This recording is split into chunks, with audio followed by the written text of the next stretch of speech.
சொத்து குவிப்பு வழக்கை வேலூரிலிருந்து சென்னைக்கு மாற்றிய அரசாணை எதிர்த்து அமைச்சர் துரைமுருகன் வழக்கு தொடர்ந்த நிலையில் இந்த வழக்கில் நீதிபதி விலகியிருப்பதாக தகவல் வெளியாகியிருக்கிறது.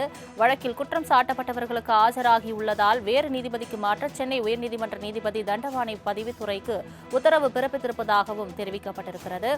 வழக்கை வேலூரிலிருந்து சென்னை ஊழல் தடுப்பு வழக்குகளை விசாரிக்கும் சிறப்பு நீதிமன்றத்திற்கு மாற்றி 2019 தமிழக அரசு அரசாணை வெளியிட்ட நிலையில் தமிழக அரசின் அரசாணையை ரத்து செய்யக்கோரி அமைச்சர் துரைமுருகன் மனு தாக்கல் செய்திருக்கிறார். இது தொடர்பான மேலும் விவரங்களை தருவதற்காக செய்தியாளர் கிருஷ்ணமூர்த்தி இணைப்பில் இருக்கிறார். கிருஷ்ணமூர்த்தி, வணக்கம். முழு விவரங்கள் என்ன? வணக்கம்.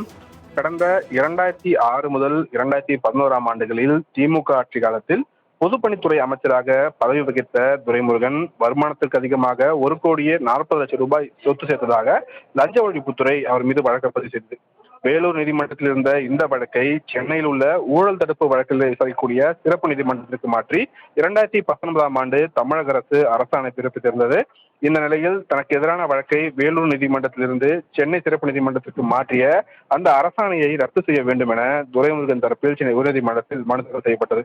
அந்த மனுவில் 2017 ஆண்டு வழக்கிலிருந்து தன்னை விடுவித்து வேலூர் நீதிமன்றம் உத்தரவிட்ட நிலையில் 2019 ஆண்டு வழக்கு சென்னைக்கு மாற்றப்பட்டுள்ளதாக குறிப்பிடப்பட்டுள்ளது.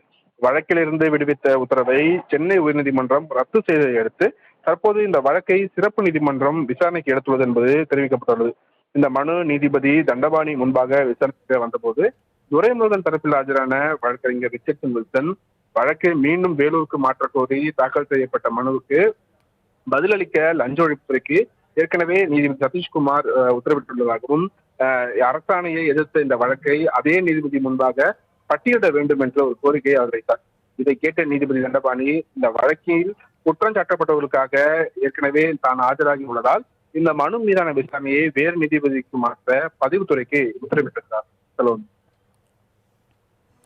தங்களின் முழு விவரங்களுக்கு நன்றி கிருஷ்ணமூர்த்தி.